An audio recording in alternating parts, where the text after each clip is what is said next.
You name A disease I have a solution అనే ఒక గొప్ప చెట్టు ఉంది. ఆ చెట్టుని అందుకే కల్పవృక్షం అంటారు. ఇంతకీ ఆ చెట్టు ఏమిటో తెలుసా? కొబ్బరి చెట్టు.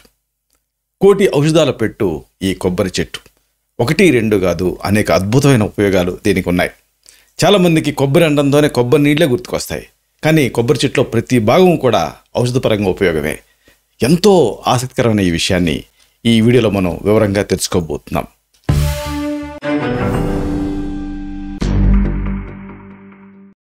మిత్రులారా, నమస్కారం. నేను మీ డాక్టర్ చిరుమామిడ్ల మురళీ మనోహర్. ఈ వీడియోలో మనం తెలుసుకోబోయేది మన తెలుగు వాళ్ళకి చాలా ఆత్మీయమైనటువంటి ఒక చెట్టు గురించి. ఇదే కొబ్బరి చెట్టు. కోటి ఔషధాల పెట్టు ఈ కొబ్బరి చెట్టు అని చెప్పొచ్చు. అన్నీ అంటే ప్రతి అణువు కూడా ఔషధంగా వాడుకోవచ్చు దీన్ని. ఇది మనం తెలుసుకోబోతున్నాం. అసలు మన సాంప్రదాయంలోనే ఇది ఉంది. దేవుడికి నైవేద్యం పెట్టినా, అక్కడికి దయ్యానికి దిష్టి తీసినా కానీ కొబ్బరికాయని ఉపయోగిస్తూ ఉంటాం. అంటే కొబ్బరికాయ ప్రాముఖ్యత, ప్రాధాన్యత ఇంతది. చలవ చేయటం, తక్షణమే శక్తినివ్వటం, శ్రమని అలసటని పోగొట్టడం, గుండెకి, మూత్రపిండాలకి, ఆఖరికి నరాలకి ఇది ఔషధం కింద ఉపయోగపడటం, పేగులకి శక్తిని కలిగించటం, గర్భాశయ దోషాలని తగ్గించటం, లివర్ జబ్బుల్ని పోగొట్టడం, ముఖ్యంగా కామెర్ల వ్యాధిలో ఔషధంగా పనిచేయటం, ఇలా 1 కాదు 2 కాదు అనేక రకాలుగా మనిషికి ఈ కొబ్బరి అనేది ఉపయోగపడుతుంది. అందుకే దీన్ని కల్పవృక్షం అంటాం. కొబ్బరి చెట్టులో పనికిరాని భాగం అంటూ ఏదీ లేదు. కాబట్టి నిస్సందేహంగా ఇది కల్పవృక్షమే. ఇంకోటి, ఇది ఆదాయాన్ని పెంచుకునే మార్గం కూడా. కాబట్టి ఒక చిన్న లోగిలుంటే దీంట్లో ఒక 10-15 కొబ్బరి చెట్లు వేసుకోగలిగితే చాలు, మొత్తం జీవితం అంతా హ్యాపీగా గడిచిపోతుంది. అంతటి గొప్పది ఈ కొబ్బరి చెట్టు. అమృతంలాగా ప్రాణం పోసేటటువంటి ఈ కొబ్బరి చెట్టు గురించి ప్రతి వాళ్ళు తెలుసుకొని ఉండటం అనేది చాలా అవసరం. అంటే దీనికి ప్రాణం పోసేటటువంటి గొప్ప శక్తి ఉంది. అత్యవసర పరిస్థితులలో, ప్రాణాపాయంగా ఉన్నప్పుడు ప్రకృతి సిద్ధంగా దొరికేటటువంటి అమృత జలం కొబ్బరి నీళ్ళు. అసలు మెడిసిన్లో కొంత హిస్టరీ ఉంది. అంటే ఎలాంటి స్టెరైల్ వాటర్ దొరకనప్పుడు, అంటే స్టెరిలైజ్డ్ వాటర్ లేనప్పుడు, ఐవీ ఫ్లూయిడ్ లాగా ఇవ్వాలనుకున్నప్పుడు కొబ్బరి నీళ్ళు ఇచ్చిన సందర్భాలు మెడికల్ చరిత్రలో ఉన్నాయి. అంటే డైరెక్ట్గా ఆ బ్లడ్ వెజల్స్ లోపలికి ఎక్కించిన సందర్భాలు ఉన్నాయి. అంటే అంత స్వచ్ఛమైంది కొబ్బరి నీళ్లు అని చెప్పొచ్చు. వాంతులు, విరేచనాలు, వడదెబ్బ, ఉపవాసాలు, జాగరణలు, ఓవర్గా ప్రయాణాలు చేస్తూ ఉండటం, అలాగే ఎక్కువగా స్పీచ్లు ఇవ్వటం, ఉపన్యాసాలు ఇవ్వటం, అలా ఇచ్చి అలసిపోవటం, ఇలాంటి అన్ని సందర్భాల్లో శోష వచ్చి పడిపోయేంత పరిస్థితి ఉన్నప్పుడు, అలాంటప్పుడు తక్షణం శక్తిని ఇవ్వటానికి కొబ్బరి నీళ్లు ఉపయోగపడతాయి. దీన్ని ఇంకా ఎఫెక్టివ్గా పనిచేయాలంటే ఈ కొబ్బరి నీళ్లు దీంట్లో కాస్త గ్లూకోజ్ని లేదా పంచదారని కానీ కలిపి తాగిస్తే ఇంకా అమేజింగ్గా పనిచేస్తుంది. అంటే దీంతో ఈ రోగి ఆ ప్రాణాపాయ స్థితి నుంచి బయటపడతాడు. లేత కొబ్బరి నీళ్లు వాంతుల్ని తగ్గిస్తాయి, పైత్యాన్ని పోగొడతాయి. అయితే ముదిరిన కొబ్బరి నీళ్ళు అనుకోండి, అది ఒకవేళ పడకపోతే కొంతమందికి జలుబు చేస్తూ ఉంటుంది, దగ్గు కూడా రావచ్చు. కానీ ముదురు కొబ్బరి నీళ్ళు లేత కొబ్బరి నీళ్ళ కంటే ఎక్కువ శక్తిని ఇస్తాయి. పడకపోతే మాత్రం కొంచెం వాళ్ళకి జలుబు చేసేటువంటి అవకాశం ఉంది, దగ్గు వచ్చేటువంటి అవకాశం ఉంది. అయితే అసలైన విషయం మరొకటి ఉంది. రక్తపోటు వ్యాధికి ఈ కొబ్బరి పువ్వు వైద్యం కింద పనిచేస్తుంది. చాలామంది ఈ సైలెంట్ కిల్లర్, అంటే రక్తపోటుతో బాధపడుతూ ఉంటారు. ఇలాంటి వాళ్ళకి ఇది అద్భుతంగా పనిచేస్తుంది. ఈ కొబ్బరి పువ్వుతోటి ఒక మంచి వైద్యాన్ని మీరు తయారు చేసుకొని వాడుకోవచ్చు.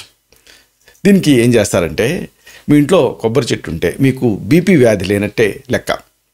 నేల మీద రాలిపడేటటువంటి ఈ కొబ్బరి పువ్వుల్ని సేకరించుకోండి, నేతిలో వేయించండి. తర్వాత మళ్ళీ చూస్తుండగానే ఆరిపోతుంది. మెత్తగా దంచి 1/2 చెంచాడు పొడి చొప్పున 3 పూట్ల దీన్ని లోపలికి తీసుకుంటూ ఉండాలి. వీలైతే దీన్ని తేనెతో కానీ, పంచదారతో కానీ, లేకపోతే నేరుగా కానీ ఈ పొడిని తీసుకోవచ్చు. నోట్లో పెట్టుకొని చప్పరించి మింగొచ్చు. దీంతో ఆ బీపీ వ్యాధి తీవ్రత తగ్గుతుంది. రక్తస్రావం అవుతూ ఉంటే అది ఆగుతుంది. రక్తంతో కూడినటువంటి వాంతి తగ్గుతుంది. విరేచనాల వ్యాధిలో కూడా రక్తం పట్టడం అనే సమస్య దీంతో తగ్గుతుంది కొబ్బరి పువ్వు వైద్యంతో. గర్భాశయ వ్యాధులు అన్నింటిలో కూడా ఇది చక్కగా పనిచేస్తుంది. అలాగే ఇంకొక ఆసక్తికరమైన విషయం ఉంది. నెలసరి సరిగ్గా రాని వాళ్ళకి కొబ్బరి నీళ్ళు అద్భుతంగా పనిచేస్తాయి. మెయిన్గా మహిళల్లో ఇది ఉపయోగకరం. సక్రమంగా నెలసరి రాని వాళ్ళకి, గర్భాశయంలో ఇతర దోషాలు ఉన్న వాళ్ళకి మైల అసలు కాకపోవటం కానీ లేదా ఓవర్ కావటం కానీ జరగవచ్చు. అంటే మెనరేజియా, మెట్రోరేజియా లాంటివి ఉండొచ్చు, ఎమనోరియా ఉండొచ్చు. ఇలాంటి అన్ని సందర్భాల్లో కూడా కొబ్బరి నీళ్ళని ఒక నెల రోజుల పాటు ఒక క్రమ పద్ధతిలో రోజు తీసుకుంటూ ఉంటే ఆ దోషాలు నెమ్మదిస్తాయి, అద్భుతమైన ఫలితం కనిపిస్తుంది. అలాగే ఇంకొక ఆసక్తికరమైన విషయం చెప్పాలి. కామెర్ల వ్యాధిలో కొబ్బరి పాలు బాగా పనిచేస్తాయి. మామూలు కామెర్లు వచ్చినప్పుడు ఏం తీసుకోవాలన్నా భయపడుతూ ఉంటారు.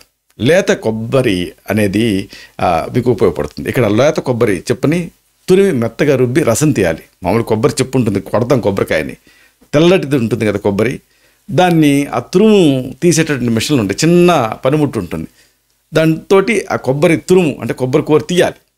తీసి దాన్ని పిండితే రసం వస్తుంది. అయితే ఈ రసాన్ని కొబ్బరి పాలు అంటారు. ఈ కొబ్బరి పాలల్లో మంచి గంధం చెక్కను అరగదీసి ఒక గ్లాసు పాలకి ఒక చెంచా మంచి గంధాన్ని కలిపి తాగించాలి. దీంతో ఆ కామెర్లు తగ్గుతాయి. Simple combination. అంటే ఒక గ్లాసు పాలు సిద్ధం చేసుకోవాలి, ఒక చెంచా మంచి గంధం పేస్ట్ని కలపాలి, తాగించాలి. ఇలా రెగ్యులర్గా చేస్తుంటే కామెర్లు తగ్గుతాయి. మంచి గంధం కలపకపోతే కొబ్బరి పాలు పైచం చేసేటువంటి అవకాశం ఉంటుంది. అందుకే మంచి గంధం కలుపుతాం. అలాగే మంచి గంధం కలిపినటువంటి లేత కొబ్బరి పాలని తాగిస్తే కామెర్లే కాదు, ఎక్కిళ్ళు కూడా తగ్గుతాయి. అంతేనా, కడుపులో మంట, నొప్పి, కడుపు నొప్పి ఇలాంటివి కూడా తగ్గుతాయి. అలాగే ఈ కాంబినేషన్ మంచి వీర్యపుష్టిని ఇస్తుంది. అంటే పెరిగే పిల్లలకి అలాగే యువకులకి మంచిది. స్వప్నస్ఖలనాలు అవుతున్నప్పుడు ఆ నీరసాన్ని తగ్గిస్తుంది, తక్షణ శక్తినిస్తుంది, అలసట కూడా దీంతో తగ్గుతుంది.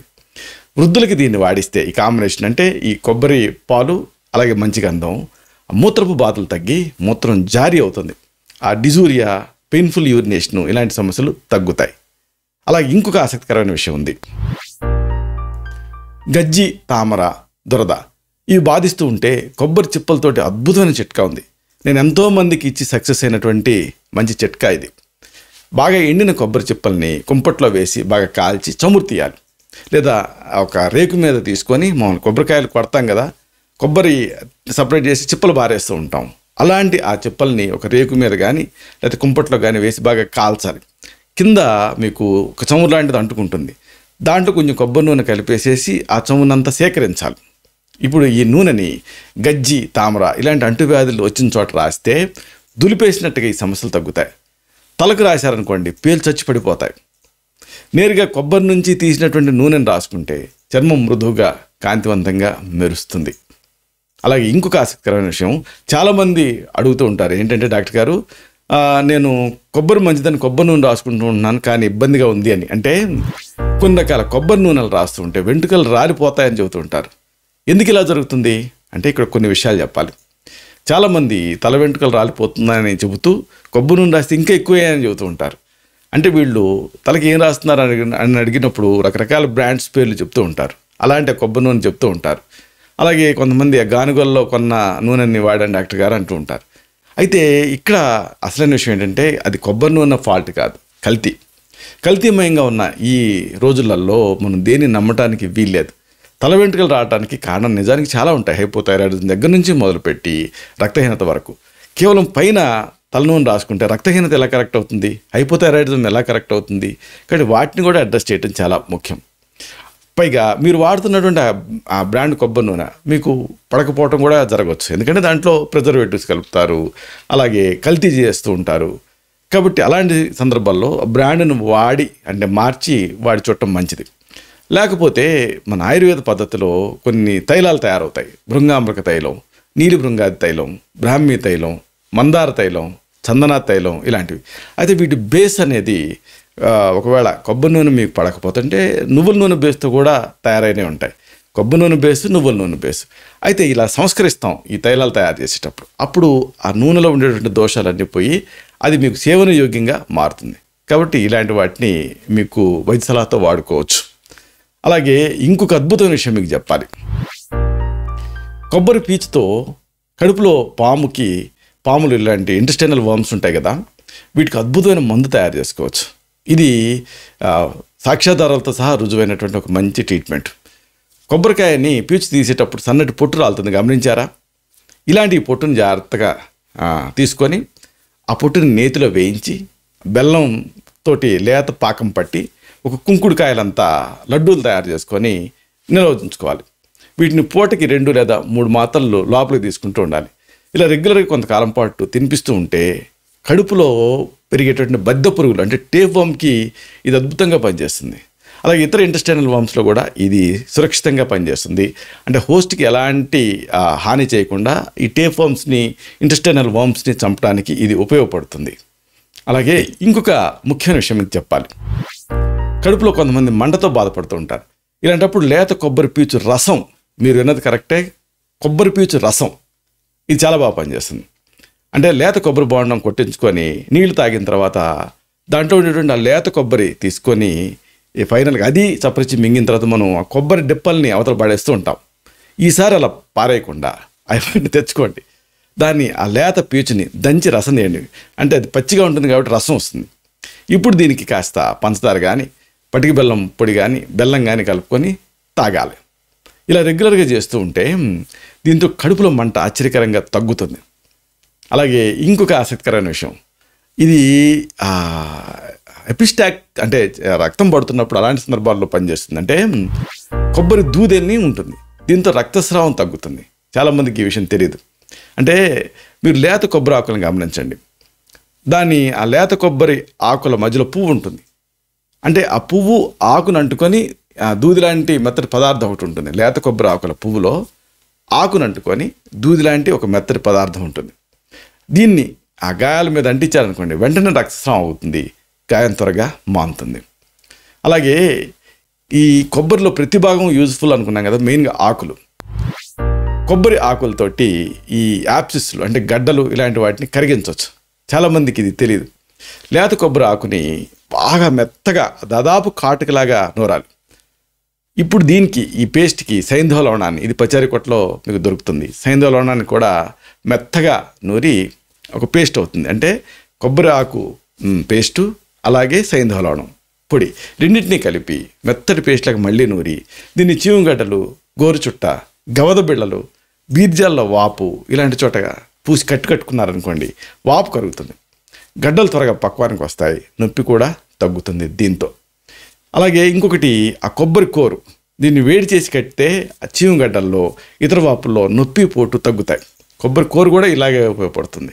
అలాగే పచ్చి కొబ్బరి, దీని కూరలో కాస్త పసుపు కలపాలి. కూర అంటే మీకు తెలుసు కదా, కొబ్బరి కూర తీసినప్పుడు ఆ కొబ్బరి కూరకి పసుపు కలిపి కడితే గోరు చుట్ట ఒకవేళ తయారైతే అది పక్వానికి వస్తుంది, అంటే పగులుతుంది. అలాగే బీర్జాలు కట్టారనుకోండి, వాపు తగ్గుతుంది. ఇలాగ అనేక రకాలుగా ఇది యూస్ఫుల్గా ఉంటుంది. అయితే చాలామందికి కొబ్బరి అంటుందని గుర్తొచ్చేది కొబ్బరి నూనె. దంత వ్యాధులకి కొబ్బరి నూనెతోటి ఆయిల్ పుల్లింగ్ చేయొచ్చు. అలాగే కొబ్బరి నూనెకి అనేక యూజెస్ కూడా ఉన్నాయి. అయితే ఇక్కడ మీరు గమనించాల్సింది ఏంటంటే ఎక్స్ట్రా వర్జిన్ కోకోనట్ ఆయిల్ గురించి మనం చెప్పుకోవాలి. కొబ్బరి నూనె స్వచ్ఛమైంది అయితే అది ఆ పైత్యాన్ని, వాతాన్ని తగ్గిస్తుంది. అలాగే దేహ పుష్టిని కూడా కలిగిస్తుంది. అన్నిటికీ మించి హైపోథైరాయిడిజంలో ఇది ఉపయోగపడుతుంది. అంటే మీడియం చైన్ ఫ్యాటీ యాసిడ్, దీన్ని వాడితే హైపోథైరాయిడిజంలో యూస్ఫుల్గా ఉంటుందని సాక్ష్యాధారాలతో సహా రుజువైంది. ఉదయం 2 చెంచాలు, రాత్రికి 2 చెంచాలు దీన్ని నేరుగా నెయ్యి తాగినట్టుగా లేకపోతే తేనె తీసుకున్నట్టుగా నోట్లో పెట్టుకొని మింగేయచ్చు కొబ్బరి నూనె, లేదా నీళ్ళ కలిపి కూడా తీసుకోవచ్చు. దీంతో హైపోథైరాయిడిజంలో అద్భుతమైన ఫలితం కనిపిస్తుందని సాక్ష్యాధారాలతో సహా రుజువైంది. ఈ నూనెని నోట్లో పోసుకొని కొద్దిసేపు రోజు పుక్కిలిస్తే దంత రోగాలు, ఇంకా ఊపిరితిత్తుల్లో రోగాలు కూడా తగ్గుతాయి. ఇది శాస్త్రం చెప్తుంది. ఇది మెదడుకి కూడా మేలు చేస్తుంది ఇలాంటి కొబ్బరి నూనె. అయితే కొబ్బరి నూనెకి కాస్త సున్నం కలిపి అప్పుడు ఒకవేళ ఏదన్నా కాలిన గాయం మీద రాశారనుకోండి, పలచగా పొట్టులాగా వేసుకున్నారనుకోండి, 1 గంట తర్వాత కడిగేస్తుంటే ఆ పోటు తగ్గుతుంది. కొబ్బరి నూనె, సున్నం కాంబినేషన్. సున్నం నానబెడితే పైన నీళ్లు తేలుతాయి, సున్నపు తేట అంటారు. సున్నపు తేటని కొబ్బరి నూనె కలిపి బాగా గిలకొడితే మలాంలాగా అవుతుంది. దీన్ని ఆ కాలిన గాయాల పైన పుయ్యాలి ఆయింట్మెంట్ లాగా, లేదా పలచగా పొట్టేసుకోవాలి, తర్వాత కడిగేసుకోవాలి. దీంతో ఆ నొప్పి తగ్గి త్వరగా ఈ కాలిన గాయాలు మాంతాయి. ఇక అసలైన విషయం ఏంటంటే ఇది కేశాలకి అద్భుతంగా పనిచేస్తుంది. అందుకే కేశవర్ధని అంటారు, అంటే కేశాలని పెంచేటటువంటి తత్వం ఉండేది అని. ఇలాంటి కొబ్బరి నూనెని మీరు తెలుసుకోవాలి. స్వచ్ఛమైన కొబ్బరి నూనె వెంట్రుకల కుదుళ్ళని గట్టిపరుస్తుంది, వెంట్రుకలు బలంగా నల్లగా ఎదిగేలాగా చేస్తుంది. అలాగే కళ్ళకి, మెదడుకి కూడా ఇది చలవ చేస్తుంది. వేడి శరీరం ఉన్నప్పుడు ఈ నూనెతో మర్దన చేసుకుంటే వెంటనే రిలీఫ్ ఉంటుంది. చాలామంది స్టూడెంట్స్కి ఇది అనుభవమే. ఎగ్జామ్స్ టైంలో బాగా చదువుకునేటప్పుడు మెదడంతా వేడెక్కిపోతూ ఉంటుంది. అప్పుడు కొంచెం కొబ్బరి నూనె తీసుకొని నడినెత్తిని రాసుకొని మర్దన చేసుకుంటారు. వెంటనే ఆ వేడి దిగుతుంది, ఫ్రెష్గా మళ్ళీ గ్రాస్పింగ్ పవర్ పెరుగుతుంది. అయితే ఎండు కొబ్బరితో కాకుండా పచ్చి కొబ్బరితోటి నూనెని తీసి ఔషధంగా తీసుకున్నారనుకోండి, అప్పుడు క్షయ లాంటి వ్యాధులలో కృషించిపోతున్నప్పుడు బలాన్ని ఇస్తుంది. దీన్ని ఎక్స్ట్రా వర్జిన్ కోకోనట్ ఆయిల్ అంటారు. అంటే ఏంటంటే మామూలుగా మనం గాన్గల్లో ఇట్లా ఏం చేస్తారు, ఎండు కొబ్బరిని క్రష్ చేసి దాన్ని ప్రెస్ చేసి తీస్తారు కొబ్బరి నూనె. అలాగే పచ్చి కొబ్బరిని అంటే కొబ్బరి కూర తీసి దాన్ని స్టవ్ మీద పెట్టి దాన్ని వేడి చేస్తూ ఉంటే కొబ్బరి నూనె సపరేట్ అవుతుంది. దీన్ని ఎక్స్ట్రా వర్జిన్ కోకోనట్ ఆయిల్ అంటారు. దీన్ని లోపలికి తీసుకుంటే క్షయవ్యాధిలో బలాన్ని ఇస్తుంది. ఇది దీని ప్రత్యేకత. దీన్ని అరచెంచా మోతాదుగా 3 పూట్ల తీసుకోమని ఆయుర్వేదం చెప్తుంది. ఇంకొక అద్భుతమైన విషయం, ముఖ్యంగా యువకులకి చెప్పాల్సిన విషయం ఒకటి ఉంది. ఇది వీర్యవర్ధకంగా ఈ కొబ్బరి పనిచేస్తుంది. అంటే లేత కొబ్బరి ఎండు కొబ్బరి కంటే ఎప్పుడూ కూడా మంచిది. అందుకే ఎక్స్ట్రా వర్జిన్ కోకోనట్ ఆయిల్ అంటారు. ఇది అదైతే ఆయిల్ అయితే. అలా కాకుండా లేత కొబ్బరి పరంగా ఎండు కొబ్బరి మంచిదా లేత కొబ్బరి మంచిదా అంటే లేత కొబ్బరి మంచిది. దేహపుష్టిని కలిగిస్తుంది, అలాగే వీర్యవర్ధకంగా పనిచేస్తుంది. అందుకే కొబ్బరి లౌజు పచ్చి కొబ్బరితోటి అలాగే బెల్లంతో చేస్తారు. పచ్చి కొబ్బరిని కొంచెం నేతిలో వేయించి బెల్లంతో దంచి చేస్తారు. ఇక ప్రపంచంలో ఇంతకంటే రుచిగా ఉండే స్వీట్ ఉండదేమో అనిపిస్తుంది, అంత అద్భుతంగా ఉంటుంది. అన్నిటికీ మించి స్త్రీ సంభోగం వల్ల వచ్చినటువంటి ఆ నీరసాన్ని, ఆయాసాన్ని, అలసటని ఇలాంటి కొబ్బరి లౌజు లేదా ఈ పచ్చి కొబ్బరి పోగొడుతుంది. అయితే దీనికి సంబంధించి కొన్ని సూచనలు, సలహాలు ఉన్నాయి. అదే పనిగా కొబ్బరిని వాడితే మాత్రం పైచం చేస్తుంది. అలాగే దీంట్లో క్యాలరీస్ ఎక్కువ. ఒకవేళ డయాబెటీస్ ఉంటే అలాంటి ఆ డయాబెటీస్ రిస్క్ని పెంచుతుంది ఏ పని చేయకుండా కేవలం కొబ్బరి తింటే. అలాగే అజీర్తి, రక్తక్షయం, దగ్గు, ఆయాసం, కడుపు బ్రింపు ఇలాంటివి ఉన్నప్పుడు కొబ్బరిని జాగ్రత్తగా పరిమితంగా వాడాలి. ఇక ఎండు కొబ్బరి, పచ్చి కొబ్బరి ఈ రెండింటిలో మీమాంస వచ్చినప్పుడు ఎండు కొబ్బరి పచ్చి కొబ్బరి కంటే కూడా నిజానికి సౌమ్యంగా పనిచేస్తుంది. అయితే పచ్చి కొబ్బరి సరిపడిన వాళ్ళకి ఎండు కొబ్బరి సరిపడవచ్చు, ప్రయత్నం చేయొచ్చు మీరు. ఏదేమైనా గుండె జబ్బులకి ఇది మంచిది. అయితే కొంతమందికి కొబ్బరి ఏది కూడా పడదు, పచ్చి కొబ్బరి పడదు, ఎండు కొబ్బరి పడదు, అంటే నట్స్ తోటి ఎలర్జీ ఉన్నప్పుడు. అలాంటప్పుడు ఇది సరిపడకపోతే బియ్యం కడిగిన నీళ్లు విరుగుడుగా పనిచేస్తాయి, లేదా బెల్లం విరుగుడుగా పనిచేస్తుంది. అందుకే కొబ్బరి లౌజులో మనం బెల్లం కలుపుతాం. అలాగే నిమ్మరసం కూడా విరుగుడుగా పనిచేస్తుంది. ఇలాంటివి తీసుకుంటే ఈ కొబ్బరి పడని వాళ్ళకి అది విరుగుడుగా పనిచేస్తుంది. ఇలాగా మిగతా అందరికీ కూడా కొబ్బరి ఒక కల్పవృక్షంలాగా అనేక సమస్యల్ని తీర్చేటటువంటి ఒక డాక్టర్గా ఇది మీకు పనిచేస్తుంది. ఇలాంటి మరిన్ని ఇన్ఫర్మేటివ్ వీడియోస్ కోసం ఈ ఛానల్ని సబ్స్క్రైబ్ చేసుకోండి.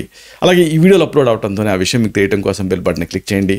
అన్నిటికంటే ముఖ్యంగా ఇలాంటి అద్భుతమైన విషయాలు ఇతరులకు ఉపయోగపడటం కోసం ఈ వీడియో తాలూకు లింక్ మీ సర్కిల్స్తో షేర్ చేసుకోండి. అలాగే ఆ లైక్ బటన్ అంటే థమ్స్అప్ బటన్ని క్లిక్ చేస్తే ఇది మరింత ఎక్కువ మందికి రికమెండ్ అయ్యి ఈ వీడియోలో తాలూకు ఆ పర్పస్ అనేది సర్వ్ అవుతుంది. శతం జీవ శరదో వర్ధమానః, శతం హేమంతాన్ శతం వసంతాన్. 100 శరత్తులు, 100 హేమంతాలు, 100 వసంతాలు వర్ధిల్లుతూ జీవించండి. Stay healthy, stay happy, be positive, keep smiling, stay safe. Love you all. శుభం.